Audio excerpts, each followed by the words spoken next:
Hey everybody, welcome to episode 2 of Space Problems. This is Ben. And I'm Derek. Unfortunately, I'm feeling a little under the weather today, but I'm going to try to power through it. Some news just hit right after we recorded that first episode. One is we got the title of episode 8, The Last Jedi. And 2, we have some news on Star Trek Discovery.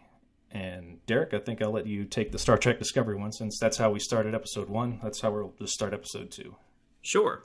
So, big news with Star Trek Discovery just came in, like you said, right after last episode.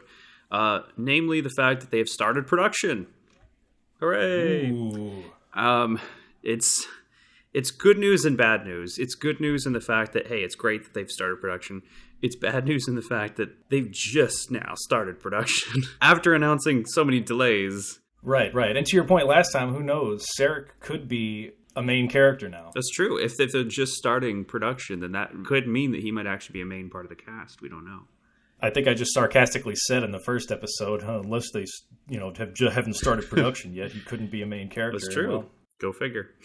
Along with that, they also have shown off a new logo, which I am still not sure whether that will be the final logo, solely because the last time they did a logo reveal, it seemed like that was going to be their logo. I don't know. With all the news coming out, it makes it feel like I'm not really sure how much of this is final. It just seems like the more news we get, a lot of stuff that we had assumed, I think is starting to all come into question as far as where they're at, how much they have in mind, how much they've disclosed. It's really a lot of stuff up in the air. And I'm not even sure how accurate some of the things that came out early are going to be, because they seemed very adamant about certain things at the beginning of all the announcements. And now, especially with the change of the logo, I'm wondering if they had some kind of artistic direction change behind the scenes. After all these delays, something had to have been happening behind the scenes. Either the script wasn't there or some kind of creative differences. I'm not sure. I'm just saying all this seems odd for something that started so strong. When they first announced this, it really seemed like they were announcing it with like a lot of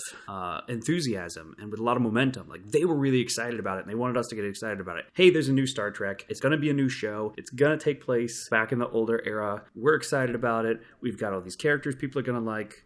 Stay tuned. And everybody was really excited about it. And it was, oh, hey, this is really cool. They've been thinking about this. They've been planning it. They've been doing it. And now it really seems like either something major happened to just completely yank the rug out from under them, or they were not nearly as prepared as we were led to believe. So, I'm not really sure where I'm at on that. Star Trek Discovery is up in the air, and so are your emotions. Yeah, basically. I just don't know what to think. I still want to give it a shot. I'm still excited about it. I just get nervous because these are the kind of red flags that you see when you end up getting a bad product. And I'm not saying it could still turn out great. I mean, because if they get the right people behind it and they, fix whatever the problem they were having and then they go for it and it turns out amazing, awesome. I'm super excited about that. It's just, it makes me nervous. You are optimistically skeptical. Yes, that's a very good way of putting it. I know the feeling on this because, we'll talk about it here in a few. I have the same feeling about the film, but we'll get into that later. Sure. So what about Star Wars? We now have the new title. How do you feel about that? My reaction to that was woo. It was woo? Yeah, like woo, like whoop-de-doo. Oh, okay, I see.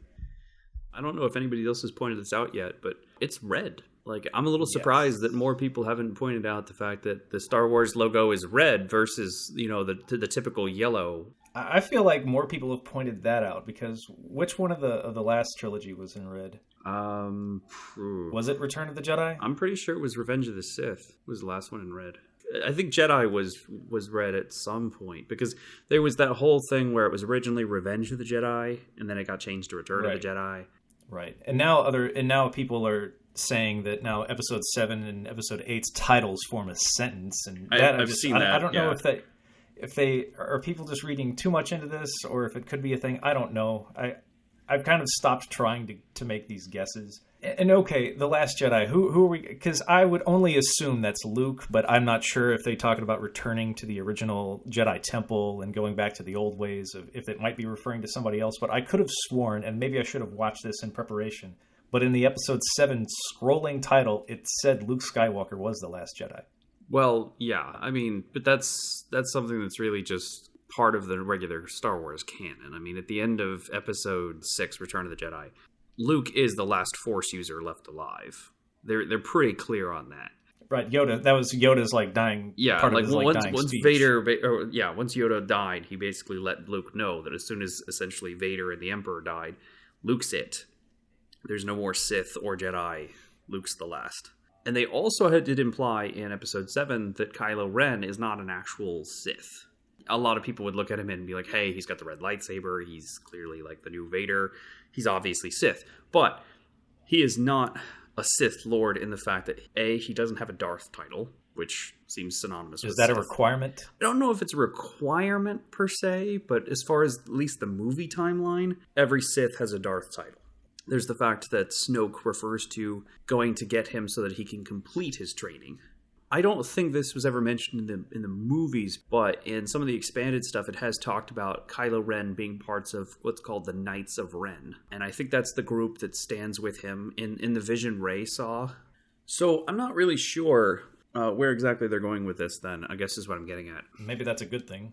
So I don't think any of us really know exactly what it means. Like, everybody's speculating like crazy, obviously. But I think, honestly, the Occam's razor approach is it really could just be Luke. It really could just mean, you know, hey, this movie is primarily about The Last Jedi, which is Luke Skywalker. It doesn't necessarily mean he's going to die. It doesn't necessarily mean that he'll be the last one ever or anything like that.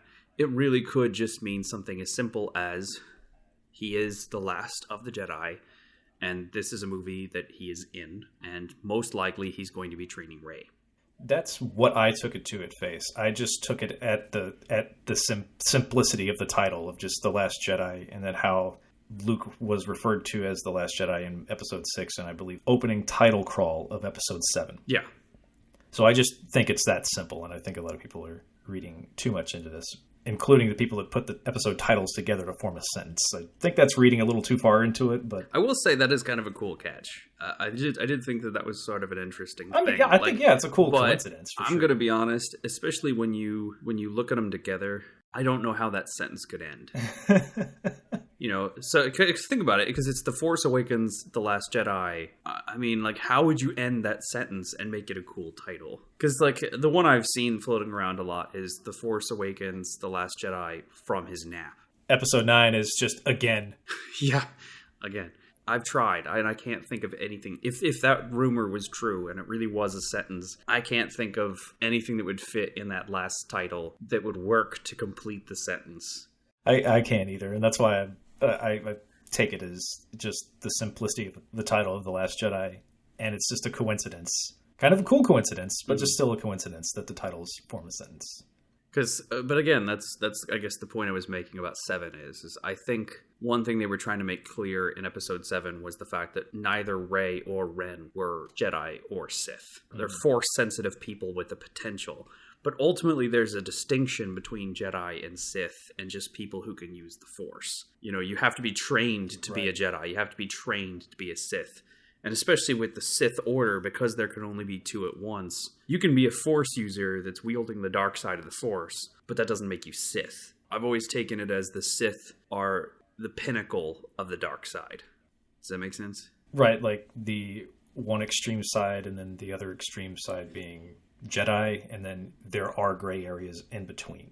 Yeah. That makes sense. I mean, I'd like to see them go there instead of it just being light, dark, light, dark, light, dark all the time. I still think it's always going to be light and dark and light and dark. They have introduced the idea of the gray Jedi, where they're people that sort of straddle the line. That's come up in Expanded Universe a lot. I guess Jedi is the best term, but they really wouldn't be Jedi because they're not light side wielders exclusively. I don't know. To me, that just gets weird. To me, that's just muddying the lore. Because unless you have like another term for them or something, it's just weird to refer to. Because even just gray Jedi sounds weird. Like, I think it almost makes more sense just to make a third distinction. but even that's silly. I think that could be an interesting place to go in the spin-offs. If you talk about gray Jedi or want to explore that. But I feel that the episodic storylines should stick with light and dark. Mm-hmm. I appreciate the simplicity in Star Wars, and I hope that they continue that. I don't want to see them just muddying up with more plots to... I don't want it to be Into Darkness, you know? The rules of a movie are really important. You know, whenever you lay down the rules of a movie, you're telling the audience, this is how this works. And it doesn't matter what the movie is. Every movie does this. It just does it on a very subtle level. Every time you really engage in any story, the story tries to tell you something very early on about this is how this works. So there's always a set of rules, always a set of guidelines, and the story has to follow its own rules. If it doesn't, it's weird, and people will instantly latch on to the fact that it's weird, and it will pull them right out. You know, Metachlorians is a perfect example of this, because the Force is that set of rules that Star Wars introduced in Episode 4, in the original Star Wars. Because it says, the Force exists in the universe. This is what Jedi and Sith use. There is a light side, there is a dark side. It is found in all living things, and it can be manipulated by both sides, but in different ways. This was expanded upon in Empire, because in Empire, Yoda basically brings more knowledge of the Force to you. He's essentially saying that nothing is beyond the Force. It doesn't matter how big or small or anything you are. The Force is here. It's within all of us. It can be manipulated by anybody. Well, maybe not anybody, but, you know, at least Force-sensitive people. But the point is right. He's essentially saying this is how it all works. So these rules were set up in the universe very early. So one of the reasons it's so weird when Metachlorians show up in Episode 1 is because suddenly that just throws a lot of what was talked about in the first two movies out the window. Because it's like, oh, you know, the Force isn't like this thing that's like a spiritual thing that's like everywhere. It's just microscopic cells in your blood. And the only thing that actually makes you good or worse with the Force is how much of them you have. And it just makes a lot of it fall apart. It almost makes the Force sound like a disease. Yeah. So the problem is, and this is what I'm talking about with Grey Jedi, you have to be really careful whenever you're expanding upon your lore, because if you do it the wrong way, you end up actually doing something that breaks all the rules that you have set in place. You can bend them, you can't break them. Because once you do, suddenly you're essentially lying to the audience, for lack of a better word. Because that's what I'm talking about rules to the audience being like an agreement. You essentially tell them, this is how this works, we're going to stay within this framework. And they're like, okay, cool. But as soon as you veer out of that framework, all the audience is like, but hey, you said you wouldn't do that. That's cheating. Right. I mean, because that's how you get really bad endings. That's how you get, you know, the Deus Ex Machina stuff, where it's suddenly someone uses a power or something you've never heard of, that's never been hinted at, that's never been implied, and that saves the day. And you're like, well, wait, okay, what happened? Where did that come from? So it's like, well, it's kind of the third act syndrome, film-wise, I guess, in a trilogy. Paying everything off and not introducing something new. Mm-hmm. I would rather you pay everything that you set up off than try to introduce something else, a MacGuffin of some kind that just changes the game at the last minute. Yeah. Even if you have to do something like that, it makes more sense when you suddenly discover that something you've had all along has a new ability you didn't know about, or something like that. Even that is better than just introducing some new random thing. It just feels so anticlimactic otherwise. Right. Well, I hope I hope wherever they go with this that it's done right. But that's all anybody can hope for, and I'm sure. Yeah. We'll wait and see on that. I personally feel like Star Wars is kind of a limited universe. I mean, I enjoy it. I'm not knocking it at all. Mm-hmm. And I'm the same way with, so this would be a perfect segue into, I'm also optimistically skeptical on the new Alien Covenant, because I also feel that it is a very limited universe like Star Wars, the Alien universe, that is. Because I thought the way they tried to expand on it, I thought, one, fantastic. Two, again, it expanded upon the first one, and it was a completely different film than the first one.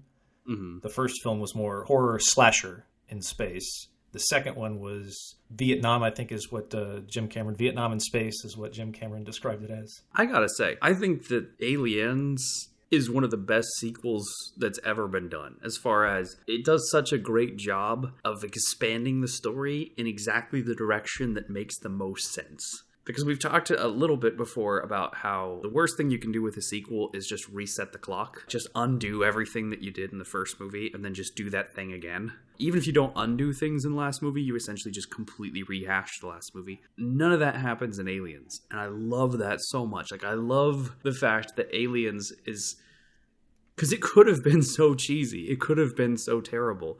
You know, it's like, oh, last time there was one alien. This time there's a bunch, right? You know, I mean, it could have been terrible. But they did such a good job of just running with it. They held off terrible until 4, in my opinion. Yeah, but I mean, like, it makes the most sense because it's the logical next step with what would happen with the story. Do you know what I mean? Like yes, she escapes the alien. She barely makes it out alive. The alien's taken care of, but there's still all of those eggs back on the original ship. So the idea that, like, you know, you bring a military force to go address the alien ship is exactly what you think would happen. Oh, it's so good. And I think that they brought her back properly. Like, why would she be in this situation again? I think they played it right to bring her back. Well, especially not giving her a choice, making it so that she doesn't really have an option. I love the fact that, like, it feels very realistic, the fact that the bureaucracy and everything else would kind of blame her for the incident. And I feel like you could get into Aliens without even having to watch Alien, because even at the beginning, that whole trial that she was put on, I mean, you're laid out the exposition fairly quickly, and yeah, it doesn't give you the same tension as actually watching Alien, but you still get the basic information laid out. You get that she is suspended from her job. And this is where I believe that Carter Burke, Paul Reiser, I believe, was the actor on that. Yeah. I believe during that he overheard the you know, what this alien species could do and the potential that it could have as a weapon. And I think that from there he sent Newt's parents. I think he was the underlying cause of it all. Carter Burke sent Newt's parents to investigate the derelict ship that he overheard Ripley talking about during the trial, causing the outbreak. And then once they lost communication, that's when he grabbed the military and then grabbed her and says, I want you as a consultant. I think he knew what was happening the whole time. Oh, yeah, totally. Personally. Totally. But that's the only reason he needs her as a consultant, is because at the end of the day, he realized he wanted to capture the thing. And his best shot was to take someone who had actually encountered it. Right. And that's brilliantly set up to bring her back for the sequel. Yeah. And I love the fact that Ripley is not the same person anymore. This is kind of what I mean about sequels resetting, is a lot of times you'll get this thing where, like, let's say a character developed over the first movie. Like, they went through a big change in the first movie, and now, you know, at the end of the first movie, they're a very different person from where they were at the beginning of the movie. And then in the sequel, they'll reset them to being back to the character they were at the beginning of the first movie, and it's like none of the growth mattered. A perfect example of this is Pirates of the Caribbean with Will's character, played by Orlando Bloom. Will, at the end of Pirates of the Caribbean, has finally kind of embraced the whole pirate side of things. He's a lot more loose. He's laid back. He's fun. One of the best scenes in all of Pirates of the Caribbean is that last scene where he helps Jack break out, and the two of them are working together. But when you move to the Pirates sequel, that fun Will is gone. And we're back to the boring, serious Will we got in the beginning of the movie. Right. They just reset his character, and it's annoying. And what I love about Ripley is the fact that Ripley grows and changes so much over the course of the original Alien movie, because that trauma defined her. So when we pick up with her in Aliens, she is more of a badass. She's definitely where we saw her leave off in the last movie. It's just great to see. Right. And to what you were talking about with pirates, and I think that they did this also with the second Ghostbusters movie, is that they just repeat the same arc beats. Yeah. The structure, yeah, and the story arc. And I hate it when they do that as well. And that's why I agree with you. I think Aliens is just a perfect sequel and how to build off of it. Although I feel terrible for her though.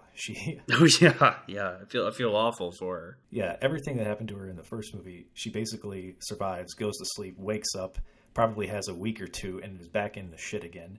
And then Aliens ends, wakes up, everybody's dead.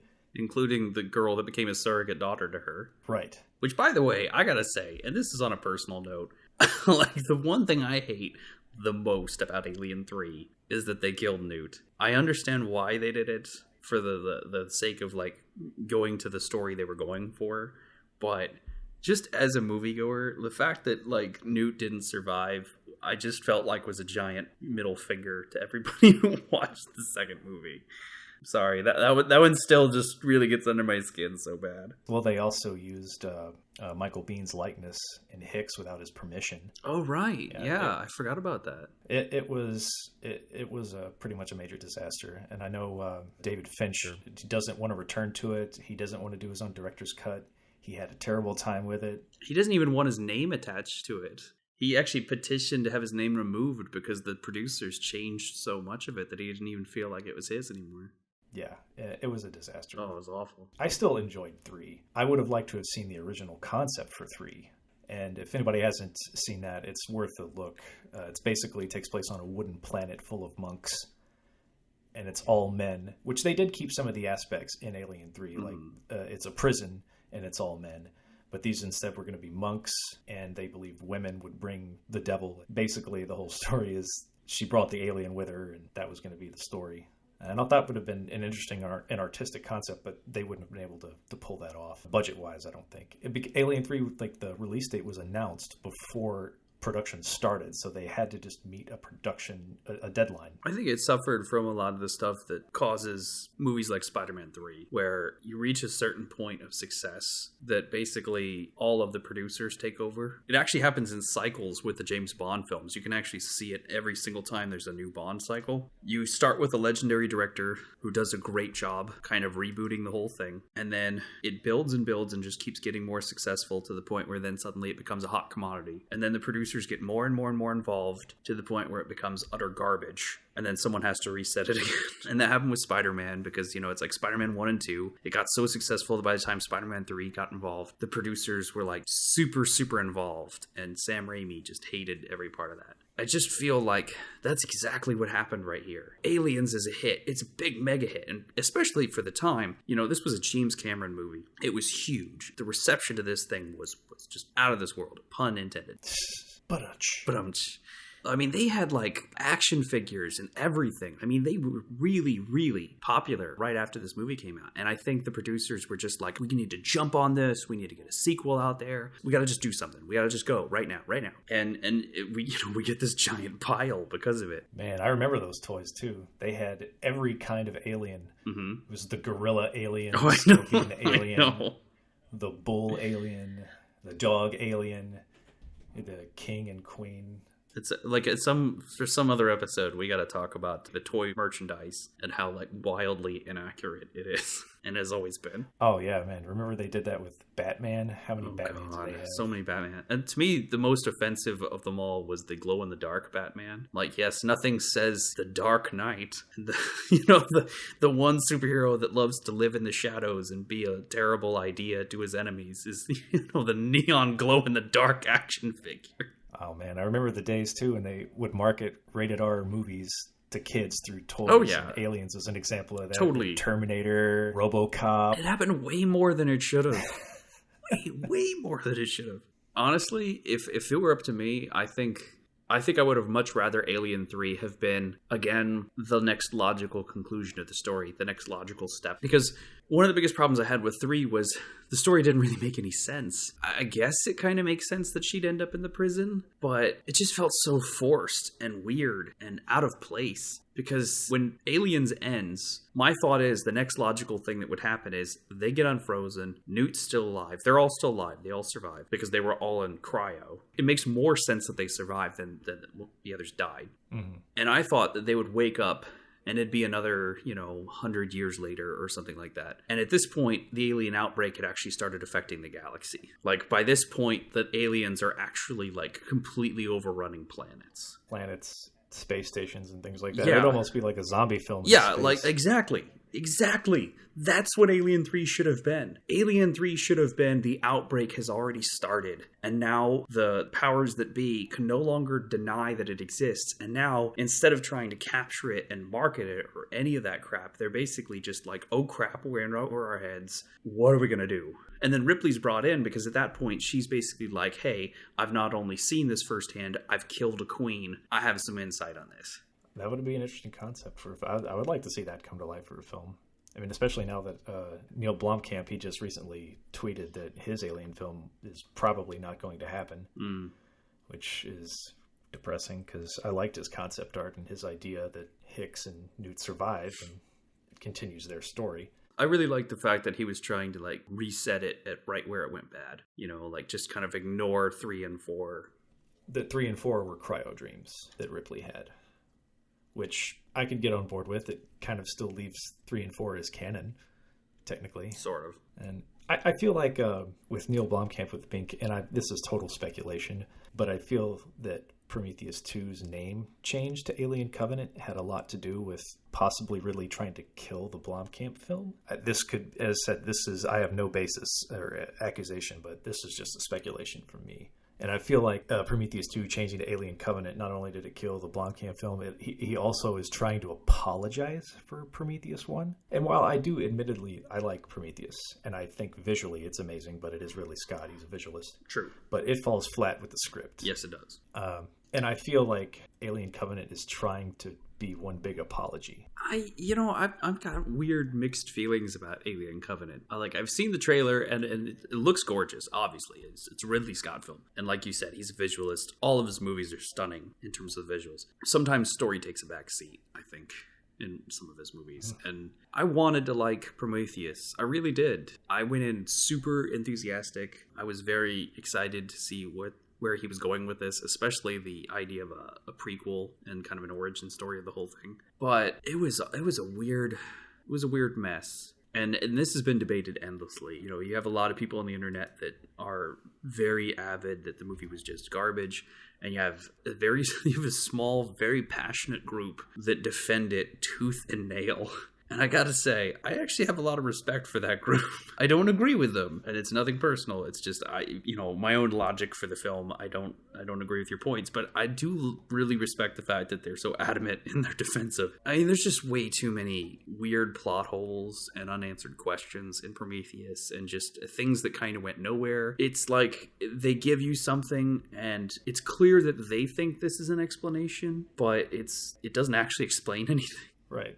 And again, I like Prometheus. I'm not going to defend it, though. I definitely see its flaws. I mean, it was enjoyable to a degree. It's just, to me, there was definitely some parts that were really hard for me to let go of. Here's one of my bigger issues in general is the black goo. Yeah, that's my biggest complaint. Because that is probably the biggest MacGuffin I've ever encountered. Okay, because first of all, it dissolves an engineer. Yeah. It makes worms turn into snakes, turns a guy into some superhuman zombie. And David, I don't know what happened here, but David basically kills somebody by putting a drink of the black goo into the glass of water, and it creates some kind of eye worm where he then has sex with Shaw, who puts some kind of alien squid in her uterus, and she has to cut it out, which then grows to an enormous size, which then face hugs an engineer, which impregnates him with the proto-xeno that kind of looks like an alien, but not. Yeah. And this is solved by black goo. But even then, the goo doesn't really make a lot of sense, because the black goo is what we see dissolving the engineer in the opening,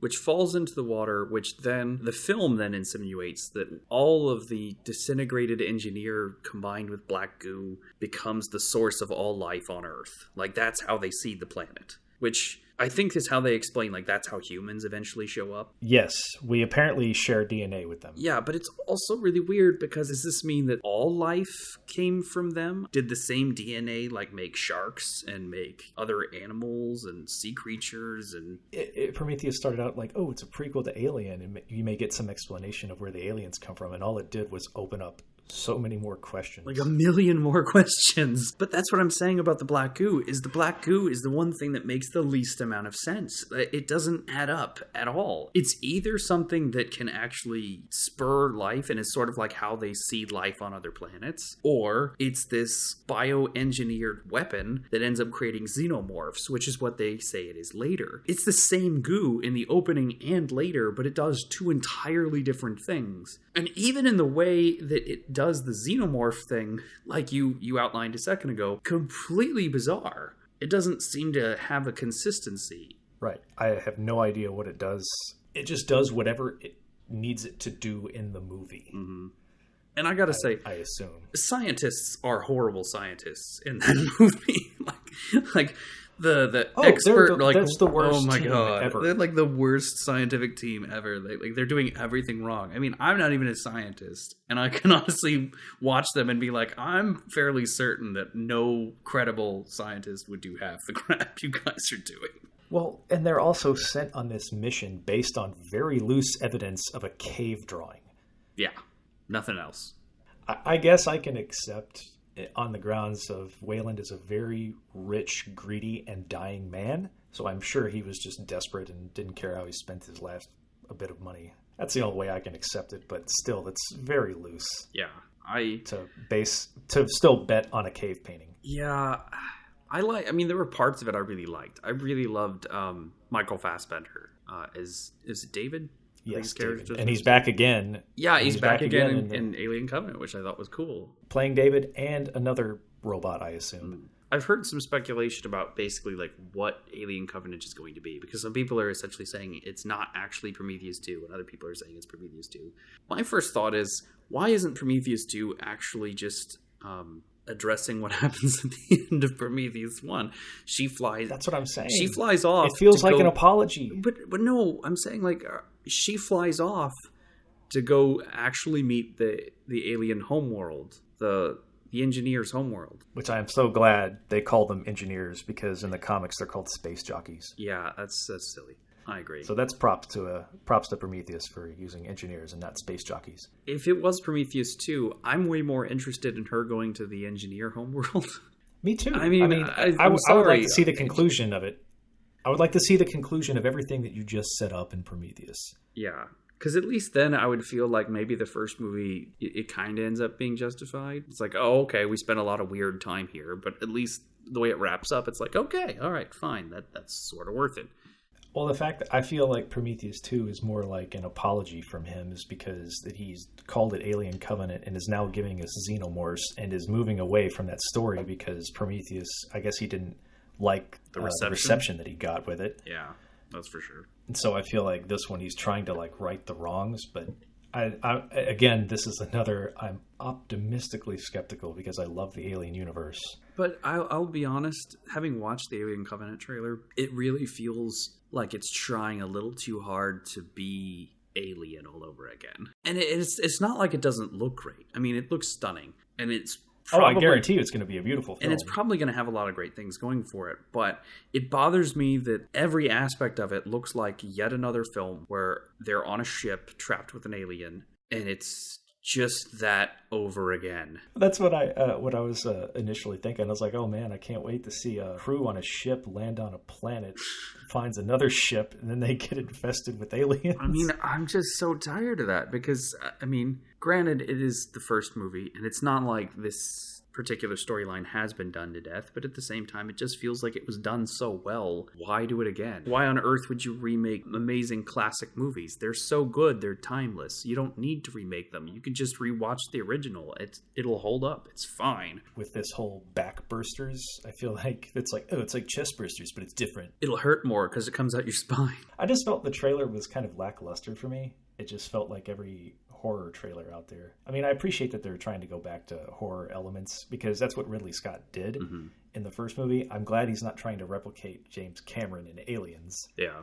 So I feel like he's going for the right move there. Yeah, I'll agree. I mean, I think at least it finally feels like Alien again. Prometheus definitely didn't. No, and there was just so many plot holes in that too. Because right after Shaw cuts the squid out of her, she has trouble walking, but then like after she can still like run, running and jump, rappel. And I'm sorry, but like I know that Wayland is like a crazy eccentric, rich old dude. But are you seriously trying to tell me that in that future you're gonna have a surgery machine that actually goes out of its way to restrict use against women? Like, I mean, how weird is that? Like, the surgery machine and it was in Charlize Theron's office to work for women. And I'm like, okay. There's so many things like that through the whole movie. And like, okay, so the one guy is a complete, I forget his character's name. He's the one involved with exactly. With Shaw. That's what I'm saying. You don't even care about any of these characters. I know. You really don't. Maybe Shaw. Yeah, Shaw's okay. But the guy that was interested in her, he's being a complete asshole to David's character, to David, Michael Fassbender's character, the whole movie. But, for Michael Fassbender's character, who is an android, to suddenly poison him with the black goo is a special kind of FU. I initially took that as he was just scientifically curious, but he should have known that something good was not going to come out of that. So that's when I later backtrack on that belief. But I ended up coming to the point where I thought later that it makes sense if he was doing this for Waylon. If he was really loyal to Waylon, and Waylon was sort of like kind of giving him a sort of figure out what this is by any means necessary kind of directive. They should have covered that. Then it kind of makes sense, but it's just when I was watching the movie, like I was just like, whoa. I understand the guy's an asshole and probably the equivalent of whatever the term would be for racist against robots.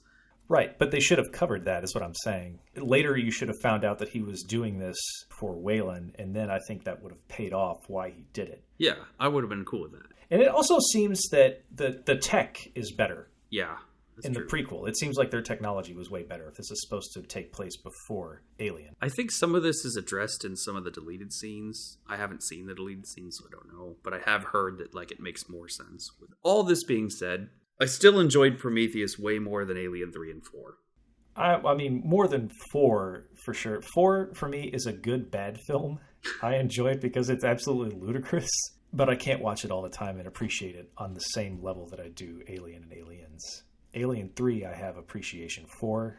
I like some of the direction that they went with it. But like you, I still could not get over Hicks and Newt just killing them off, and that's it. Totally ruins the happy ending of Aliens. Happy ending again in loose quotes, but you know, the people that you wanted to survive the most are the ones that survived. Well, and the thing is if you really look at the core emotional story of Aliens, what's really happening is that when Ripley wakes up, she realizes that she's actually been frozen so long that she missed the entire life of her daughter. Like, her daughter actually grew old and died while Ripley was asleep in cryo. So Ripley's having to deal with that throughout all of Aliens, and that's one of the reasons that Newt is there. Like, as a thematic device, Newt exists to be the surrogate daughter for Ripley, because Ripley is still deeply hurt by the fact that she missed out on her own daughter's life. Right. She promised her daughter she would be home for her 11th birthday. Yeah. And Newt was about that around that age. So yeah. So a lot of that, if you really look at the whole story of Aliens, it's a lot of it has to do with mothers and daughters, you know, and that's one of the reasons that she fights the alien queen at the end of the movie, is because the alien queen is still trying to defend her children and Ripley is trying to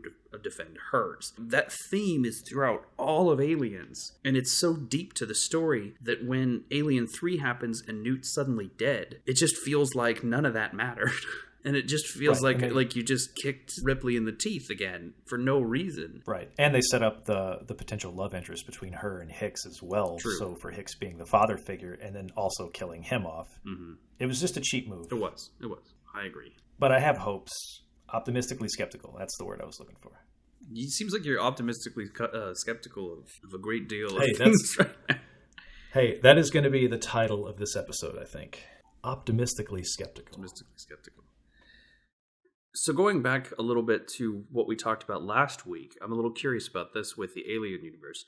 You talked about Star Wars being a limited universe in terms of story potential versus Star Trek. So I'm curious where you land on that when it comes to the Alien universe. Because I feel like everything that is told with the Alien universe has already been told as far as the species goes. Because it is both Alien and Aliens are very simple films. So you feel like it is a limited universe as well. Right. There's not much else you can introduce in it that fans would be okay with. Because I feel like Aliens are almost like zombies. You get overwhelmed, they're going to instantly either kill you or will impregnate you to spread the species. Mm-hmm. And Cameron expanded well on that in the second one, the mythology of the creature with the queen. Mm-hmm. And I think it would have been cool for the third one, like you said, to expand on that maybe a little more. But I don't feel like there's a whole lot extra that you could add to the universe without it being extremely noticeable. Because, I mean, look at Predators when they tried to add those super predators. Yeah. It just didn't work. And I think that they would just try to anything they would introduce nowadays would be overly stylized and it just wouldn't work. Alien as well as Predator, they both work because they're simple, because they're basic. My 2 cents, I guess, when it comes to that universe. I mean, Predator follows the Alien formula of like the simple hunted story. Right. and we can get into Predator later, but those films worked because of the simplicity and the awesome visuals. Like with the first Alien, you had Giger's design; it was awesome, and then the second one, you had Stan Winston put his touch into Aliens, as well as both Predator films. And Stan got noticed for his work on Terminator. He did all 3 Jurassic Parks. He's the makeup and puppets and practical effects artist. They were just simple stories, great visuals, great music. Everything was just set up right. But I don't feel like there's much you can go from there. It's a simple story.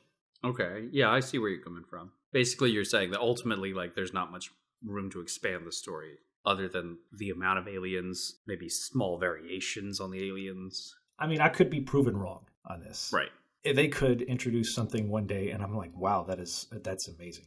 I'm not expecting that to happen, to be honest, but I could get proven wrong. I never thought somebody could be given a camcorder with no lights, no actors, no directors, no nothing, go out into the woods and somehow make one of the most successful indie movies ever made, Blair Witch Project. But I would have been like, oh,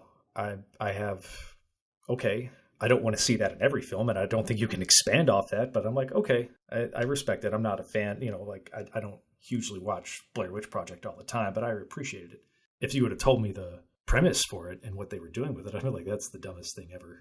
I think you're really onto something, because ultimately what I think it comes down to is your story's scope. Because everyone who writes stories needs to recognize that your story only has so far it can go. And I don't mean that your universe can't expand or anything else. It's just there's a natural ending to your story. There's a natural point where even if you want to keep going, your story only stops at a certain spot. Unfortunately, that when the studio spends money, though, and the films do great, you're going to get a sequel no matter what. Until they stop making money, that's the point where they are going to stop. They will try to squeeze as much as they can out of an IP. True, but that's not a good thing. No, it's not a good thing. My point is that the people that are smart about the way they handle franchise, any kind of franchise or property or whatever you want to call it, is the fact that they usually acknowledge that there's a main storyline. Like it's like a storyline, okay? And that main storyline is something that begins here and it ends here. And you can expand off of that like crazy, but if you're going to expand off of it, it either needs to be a whole new story that takes place in the same universe,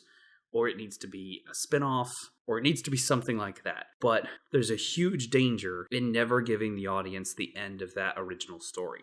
Because if you don't, then your story just kind of slowly dies. Because no one cares anymore.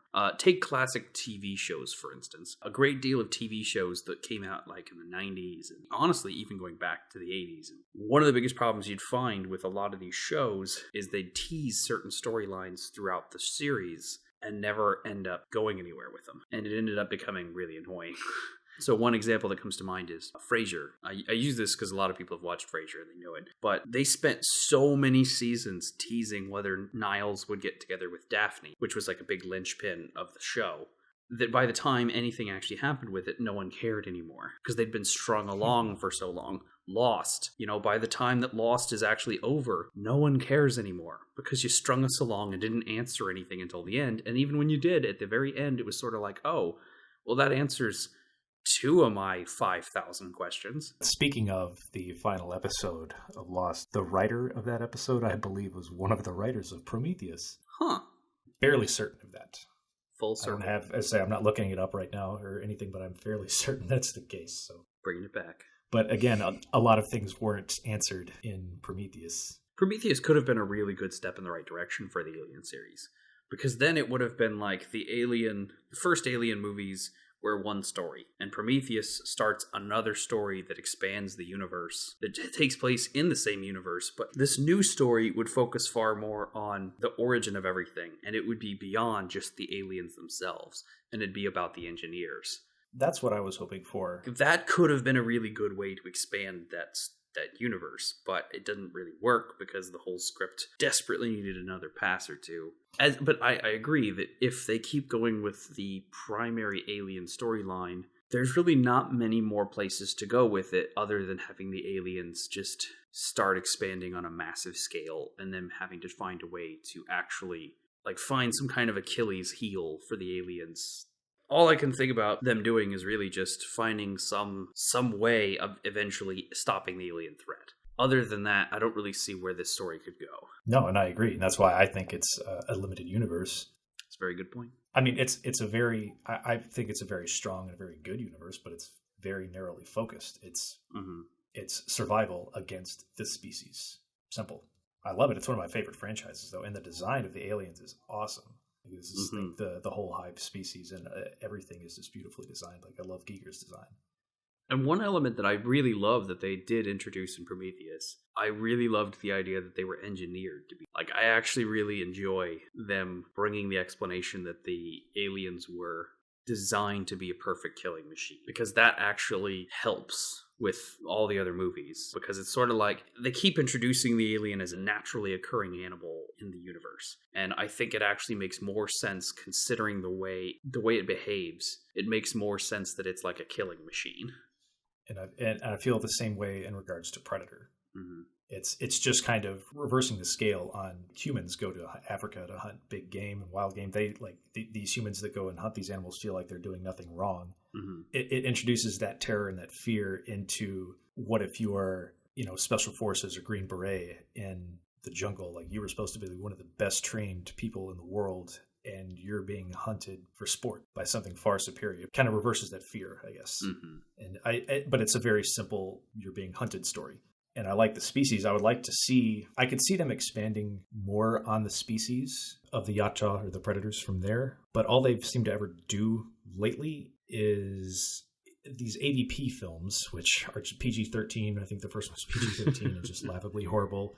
Then Yeah. AVP Requiem was just rated R for rated R's sake. Just so many disgustingly horrible scenes in AVP Requiem that were just gratuitous gore and I think the biggest a problem. little too over the top. And then when they tried to, but I did like that one flashback in AVP Requiem where you saw the Yautja's home world for that one frame. Hmm. I thought that was so interesting. The only real interesting thing in that film. But I thought that was that's the world where I would want to explore and what I would want to see. Predators just felt like the Hunger Games for me. And I didn't like the new Super Predator designs. And That's just a terrible name. oh yeah, and they tried to like Aliens for the sequel to Alien. They had Predator, then they wanted Predators. Hmm. It's one of those movies I watched. I'm like, well, I'm glad I saw it. I will never watch this again or have a desire to watch this again. It's not going to stick with me. Hmm. I didn't care about any of the actual human characters. I couldn't tell you any of their names. I just know Lawrence Fishburne was in it and Topher Grace was in it. That's it. Hmm. That's all I remember from it. It wasn't a very memorable film. But where I would want to see the Yautja or the Predator, the Predator series go is to see their homeworld and maybe expand something on that. So, to kind of bring it back to Aliens, since you've been talking about Alien versus Predator, would you want that to? I mean, like, just your opinion. I'm curious about. Like, would you like to see Alien versus Predator continue, or are you just kind of happy they killed that? Like, for me personally, I kind of like the concept. It just feels like such a one-off gimmicky kind of thing that I don't know if there's really like a point in kind of doing this as like a series of things. You know what I'm saying? Like you, I like the concept. I'm glad that the AVP films, how they are now, are the ones that we got. That is killed off. I would like to see it done properly, but do I think that's going to happen? No. But what would be done properly, though? Because ultimately, there's not much to do that they haven't actually done. It would almost be on the same lines. You would have to do it similar to The Force Awakens. You wouldn't be able to tell a very original story, but it could still be a good film, even if the story is not very original, because it would probably be a survival. I would like to see, similar to how the video games have it set up, you have the Colonial Marines, the Predator, and the aliens. I would like to see the humans try to survive. Something similar to Aliens, where they have to land on a planet, not where they're on Earth underground in one of the Arctics in a pyramid. That seems a little far fetched. A little. That's a gross under exaggeration. I will say that the one element I actually did like about the original AVP was I did like the idea that this was like some kind of like ultimate challenge for predators, that they like had this way, they had this set up, so it's like if you really wanted to test your mettle as a predator, you'd go up against the ultimate like animal. I used to read some of the AVP comics back in the day, and what this was a rite of passage. Yeah. To adulthood as a predator. You had to navigate this labyrinth, claim the shoulder cannon, and then escape. And that was supposed to be a rite of passage. When the Predator was burning the mark on his helmet Yeah. and himself, that was the mark of, I guess, adulthood or passage. That would seem like it's a bit extreme for the rite of passage for every Predator. That seems like a little much, but I like the idea of it being like an ultimate trophy thing. The only storyline I could picture, I think makes sense for an Alien versus Predator movie, is if it takes place on an alien world. It would have to, yeah. I guess my concept that I just came up with really quickly is it's on an alien world, and the Predators are basically like, this is like one of their territories. And you have a detachment of Predators. You have like a decent amount of them there. And they're bringing home their haul, and they've captured some humans. So you have humans captured by Predators in like a cage or something.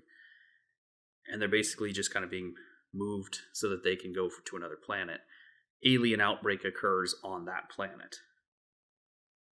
So then, basically it becomes a free-for-all. That whole planet's up for grabs. And you got a lot of aliens and a lot of Predators going at it for pretty much the whole movie. And then you have some human characters that are trying to escape the prison, trying to escape the planet, trying to survive during the whole thing. So that way you at least have those humans that, you can kind of care about. I don't know. I mean... Right. You have to set up, for those films like Predator and Aliens, you have to set up that your group is an actual tight-knit group, and you have to set up clear, distinct personalities. Exactly. You have to have some human characters in there because for some reason, every studio on Earth agrees that, you can't just have two monsters fighting, that you have to have some humans in there. But I would argue that virtually every Godzilla movie is made better when you just fast forward through the human parts and just watch two monsters fighting. But that's me. Well, I like having somebody there on screen that I can relate to or understand. Otherwise, I feel like I'm watching a silent action film, because you can't understand the language of Predators and aliens. I completely agree and I understand. But what I'm saying is that know your movie. Having a lot of time devoted to that human relatable character matters less when your movie is essentially just a quick excuse for two monsters to fight. You know what I'm saying? Like, it's kind of like... You're trying to avoid the Batman v Superman kind of syndrome where people pay to see Batman v Superman and they get 10 minutes of it out of a 3-hour movie. Exactly. And Godzilla, like the most recent Godzilla movie. It's like, that's the one I'm more thinking of. This most recent Godzilla movie, like, at least 70% of the movie is following around the least interesting person on Earth. You kill off Bryan Cranston in the first few minutes, spoiler alert, which is the worst thing you could have ever done. So... I just feel like that's one of those cases where it's like, ultimately, I'm here to see Godzilla fight some giant monster. It's cool to have some humans to care about. I agree, but don't get caught up in that. And if I were doing an Alien vs. Predator movie, and this is exactly what I think happened in the first Alien vs. Predator movie, don't get too caught up in those humans, because ultimately, we're not here to see them. We want them to help ground us in the story, but we're really here to see the badass fighting. Yeah, which there was... very limited amount of. And then the characters that they have in there, they spent so much time with these characters that you don't care about or even know their names to. I still can't tell you any one of the human characters' names. And what was with the weird romance thing between the one woman and the Predator? I don't even know if it was a romance. I mean, I guess it was like more of a camaraderie thing. Because she killed the alien and he gave her like the shield and everything, but it was... Yes, and in the comics they set it up. If you kill another Predator or kill a Xeno, you gain their respect. So she gained his respect as a warrior. It just, everything happened so quick. It had a weird vibe in the movie. Right. It was forced and rushed. It's basically what it was. It was just all forced and rushed. But, okay, now I want to come back to my pitch for AVP. Yeah, go for it. Of what I would think would be a decent AVP movie. Well, if Predators are able to hunt and kill Xenos, they should be able to harvest their own eggs. So I say that Predators have Xeno eggs, and they see a colony or even a military outpost, like a Weyland-Yutani military outpost that's a military base full of Marines, and they drop some eggs just outside of the base, and it starts infesting the base. The Marines have to fight off the alien infestation, and then that's when the Predators land, and they do this to create the hunt. So now they have Marines as well as aliens. They have like a variety. And I think it should follow the survival of the humans.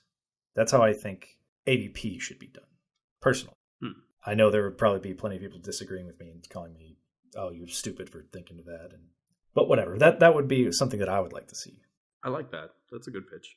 Just keep it simple, because these creatures are simple. The stories are simple. Let's do a survival story, but let's build on it and make it different. Because it would basically be what I have visualized in my mind would be kind of like Aliens, but throw some predators in there too, or one or two predators. That's all you need, really. Maybe just one or two, and then a bunch of aliens, and then a group of colonial marines or survivalists. Mm-hmm. I'm all about the simplicity. Don't try to give me over the top stylized predators and over the top aliens. Now just give me the straight up, I'll take a queen. If maybe that's one of the eggs that they drop a queen so she can lay more eggs, like maybe a queen and a drone. Maybe that's what they drop. So yeah, just give me a queen, and then the simple warrior aliens, and then regular predators from because I think the Predator 2 had it right. Predator 2, even though it was the same actor, Kevin Peter Hall, they had a slightly different costume. Mm-hmm. Who just had different skin patterns, kind of like a lizard, just different patterns in the skin. And I thought it was a cool update. I liked Predator 2, and it was kind of the right direction to go in as a sequel, but it still had its issues, obviously. Mm-hmm. And speaking of, props to Mr. Bill Paxton being killed by both an alien and a predator. Game over, man. Game over. Well, I think we've covered enough ground today for episode 2. Hopefully we'll see you guys next time at episode 3. And for now, this is Ben. And Derek. See you guys next time.